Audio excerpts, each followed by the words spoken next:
Fala pessoal, bom dia, boa tarde, boa noite, dependendo aí do horário que vocês vão estar assistindo a esse vídeo. Mais uma vez, mediador Marlon Cabral, para trabalhar com vocês aí mais um tema dentro da geografia agrária. Hoje a gente vai estar trabalhando aí o contexto geral desse tal agronegócio no Brasil, tá? Pessoal, nesse nosso bate-papo de hoje, né, a gente vai trabalhar um pouco aí sobre a estrutura fundiária do Brasil, né, sobre o agronegócio da soja no Brasil, sobre os impactos ambientais desse agronegócio da soja e também de outras commodities aos biomas brasileiros e o papel, né, das multinacionais nesse momento pós-Revolução Verde, né, que é o momento no qual o capitalismo consegue avançar de maneira bem eficiente e produtiva e lucrativa, né, principalmente para as grandes multinacionais, na, né, produção agrícola, é a entrada do capitalismo de maneira mais intensa aí no campo. Tudo bem, pessoal? Então, vamos começar a apresentar os temas para vocês de uma maneira que a gente consiga trabalhar da melhor maneira possível dentro do tempo que a gente tem para trabalhar.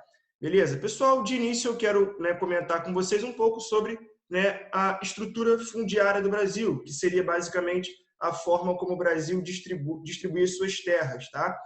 Sempre que a gente vier a falar sobre estrutura fundiária, né, entenda que isso está se referindo à forma como um país distribui as suas terras. No Brasil, eu quero que você tenha em mente que essa estrutura fundiária é extremamente desigual, tá? Nós temos as terras no Brasil extremamente concentradas nas mãos de pouquíssimas pessoas, nas mãos de pouquíssimos latifundiários, tá?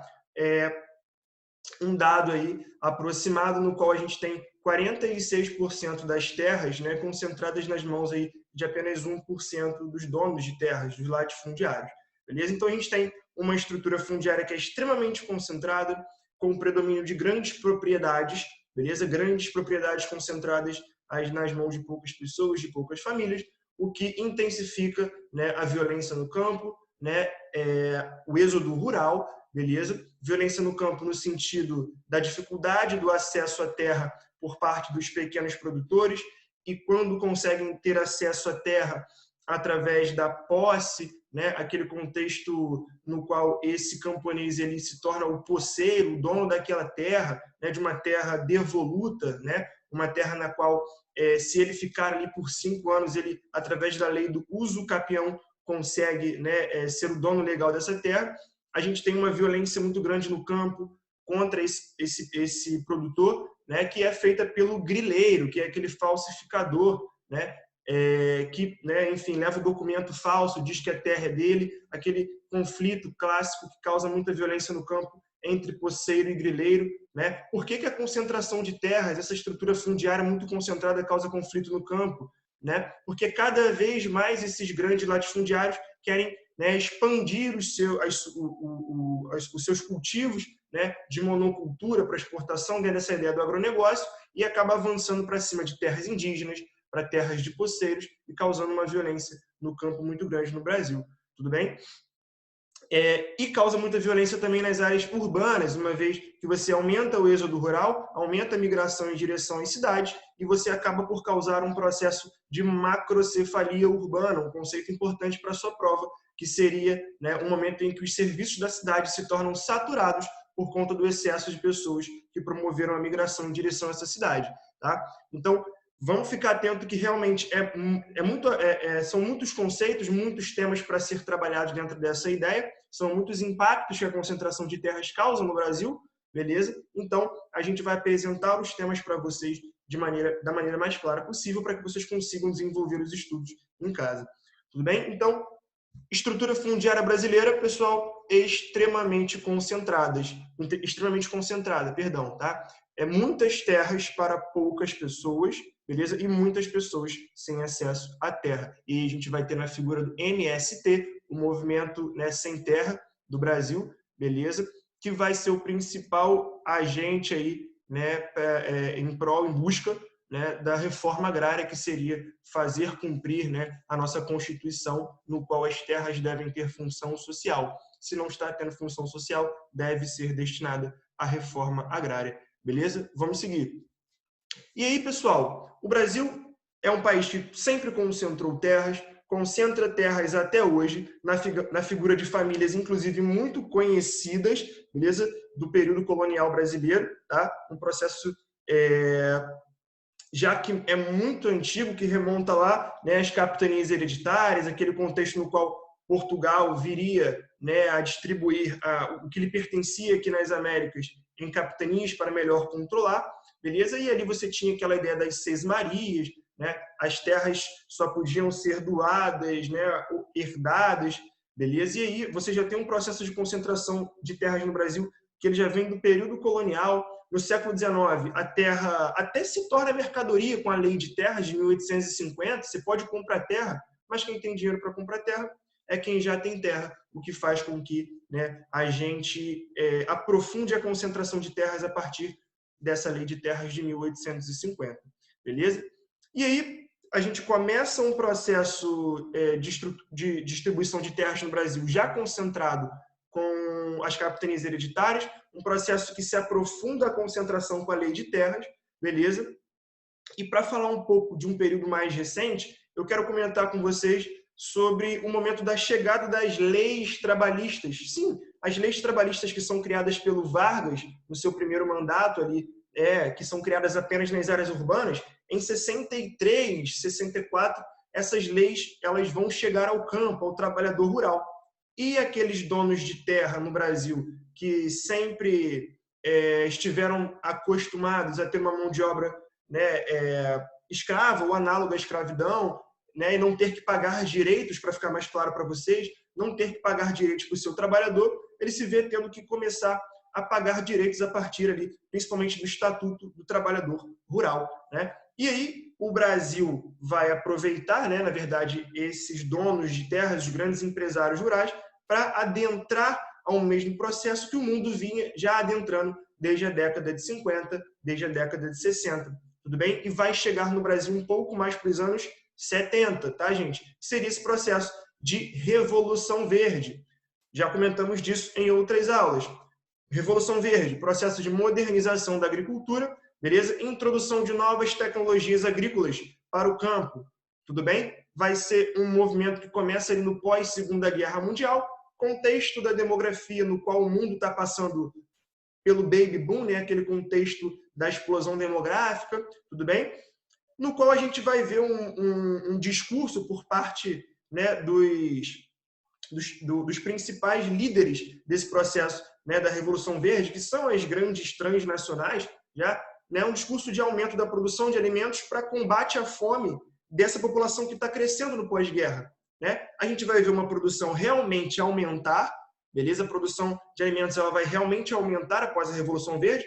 Ora, você está introduzindo, né, uma quantidade considerável de novas tecnologias ao campo. Então, você vai ver essa produção aumentar, sim, tudo bem? Porém, a gente vai estar aumentando a produção dentro de uma lógica do sistema capitalista, no qual a gente sabe que existe uma população muito pobre no mundo, beleza? Que compõe aquela parcela da população mundial que está vivendo na miséria dentro do sistema capitalista e, por falta de acesso, não consegue, né, por falta de renda, não consegue ter acesso, né, a esse alimento. Então, comida para todo mundo a gente produz. O problema é o acesso, que é muito ruim para, né, aproximadamente, segundo dados da ONU, 800 milhões de pessoas que ainda passam fome no planeta. Tudo bem? Então, a gente tem um aumento da produção, mas extremamente concentrado na mão de um punhado de empresas que daqui a pouco a gente vai apresentar para vocês também. Tudo bem? Segura aí, esse processo de Revolução Verde é bastante importante para a gente, tá? E o que essa Revolução Verde traz? Ela traz uma agricultura moderna, com técnicas modernas, beleza? Que a gente vai chamar aqui, né, de agricultura empresarial, tudo bem? Beleza? Essa agricultura empresarial é justamente esse modelo de produção agrícola que adentra aí, né, ao sistema capitalista após esse processo de Revolução Verde, após, né, os anos 50 no mundo e mais para os anos 70 no Brasil, beleza? Um processo de modernização da agricultura, com mão de obra contratada, mais qualificada, buscando cada vez mais uma alta produtividade, com técnicas como seleção de sementes, fertilizantes, correção do solo, os maquinários, né, agrotóxicos, os silos de armazenagens, técnicos, né, trabalhadores mais qualificados, como técnicos, engenheiros, administradores, beleza? Uma produção que visa um mercado externo, principalmente, beleza? A gente está falando aí do agronegócio brasileiro, tá? Para ser mais preciso, né? O nosso agronegócio da soja, do milho, ele busca produzir para atender o mercado externo, principalmente, um pouco do mercado interno também, mas principalmente o mercado externo, tá? É um modelo de agricultura que prevalece no Brasil atual, tá? Essa tal agricultura empresarial, que a gente pode vir a chamar de plantation moderno também, porque ele traz consigo o latifúndio, ele traz consigo a monocultura, beleza? Ele traz consigo a característica de exportar, ele só não traz consigo, né, o trabalho escravo, tá? Por mais que a gente saiba que exista, né, escravidão por dívida na agricultura brasileira, né, dentro do nosso país, tudo bem? É uma agricultura que tem uma integração muito forte com a indústria, principalmente na figura dos complexos agroindustriais, né, que é a nova estrutura produtiva do campo, né, na medida que a gente passa a ter uma produção agrícola pós-Revolução Verde, dividida em 3 etapas, né, que seria a primeira etapa a compra de insumos, tudo aquilo que eu preciso, né, comprar para produzir, uma segunda etapa que seria a própria plantação, ou então a criação de gado, né, e a terceira etapa que seria o beneficiamento, que seria pegar o que foi produzido na agricultura, na agropecuária no geral, né, e transformar em produtos de maior valor agregado. Tudo bem? Essa agricultura empresarial no Brasil, ela busca principalmente a produção de commodities, tá? Que são produtos em estado bruto. Né? No caso aí da agricultura, vamos destacar soja, principalmente, trigo, né? O café, o milho a gente pode falar também. O petróleo também é uma commodity, mas não é agrícola. Tudo bem? É um combustível fóssil que a gente sabe muito bem. Né? E todas as commodities têm preço cotado aí em bolsas de valores. Beleza? Está aí para a gente uma imagem, né, de diversas características dessa agricultura empresarial, dessa agricultura moderna, né, desse agronegócio brasileiro. Beleza? A gente tem uma máquina colheitadeira, silos de máquina colheitadeira, né, silos de armazenagem aqui embaixo, um avião pulverizador aí de agrotóxicos na plantação, aqui em cima também, né, pulverizando aparentemente agrotóxico na plantação. Beleza? No Brasil, a gente tem, né, a entrada e o início do processo, né, da produção da soja, o chamado avanço da fronteira agrícola ou da fronteira agropecuária, começando no sul, né, principalmente com os imigrantes japoneses. Né? Então, a gente vai ter uma produção de soja no Brasil que se concentrava, num primeiro momento, na região sul. Né? Aqui está na legenda para a gente de azul, que a partir da década de 70, com a Embrapa, a Empresa Brasileira de Pesquisa Agropecuária, né, promovendo aí a correção do solo do Centro-Oeste, promovendo também a transgenia da semente da soja, fazendo com que a soja se adaptasse também a climas mais quentes, avançando para o Centro-Oeste, né? Mais recentemente avançando aqui para a região, né, do Maranhão, do Piauí, do Tocantins e da Bahia, região do Mato Piba, né? Seria a última fronteira agrícola do Brasil, tá? Uma área muito violenta do campo brasileiro. E por onde essa soja avança, e muitas vezes, gente, um detalhe, tá? Avança junto com a criação de gado, avança junto com a pecuária, tá? É um processo de avanço aí pelo Brasil de um complexo grãos, carne, beleza? Tanto a soja quanto a pecuária, vai promovendo um desmatamento intenso, principalmente de qual bioma. O que a gente tem que pensar quando pensa em avanço da fronteira agrícola pelo Brasil? Desmatamento da soja, beleza? A soja e a pecuária são os principais responsáveis aí pelo desmatamento do nosso cerrado e que vem avançando também para as tais franjas amazônicas, né? O arco do desmatamento, essa região aqui, ó, de entrada da floresta amazônica, beleza? Um mapa aí para mostrar para a gente mais ou menos ali o cerrado, né, tracejado, né, pontilhado, e o desmatamento ali causado pela expansão da soja. Vocês podem dar um pause para analisar, beleza? Aí a região do Mato Piba, última fronteira de avanço da soja, tudo bem, pessoal? Onde a gente tem uma violência no campo muito grande, tá? Algumas empresas aí que estão bem sedimentadas nesse processo da agricultura moderna no Brasil, né? As multinacionais, as transnacionais que aqui atuam, principalmente eu gosto de destacar a Bayer e a Monsanto, né? Dentro aí da produção de agrotóxicos e também de semente, beleza? Além da Cargill e da Binge, né? Que seriam aí as maiores empresas de grãos, né? E oleaginosas do mundo, estão atuando no Brasil também, tá? Conseguindo lucros absurdos, beleza? Dentro dessa perspectiva de avanço da fronteira agrícola brasileira. Beleza? Pessoal, apresentamos aí o tema, 15 minutinhos de aula é o objetivo das nossas aulas aqui no PVS, sendo um momento de apresentar o tema para vocês e que vocês aprofundem aí, dica, capítulo 5 da apostila 1 de vocês, beleza?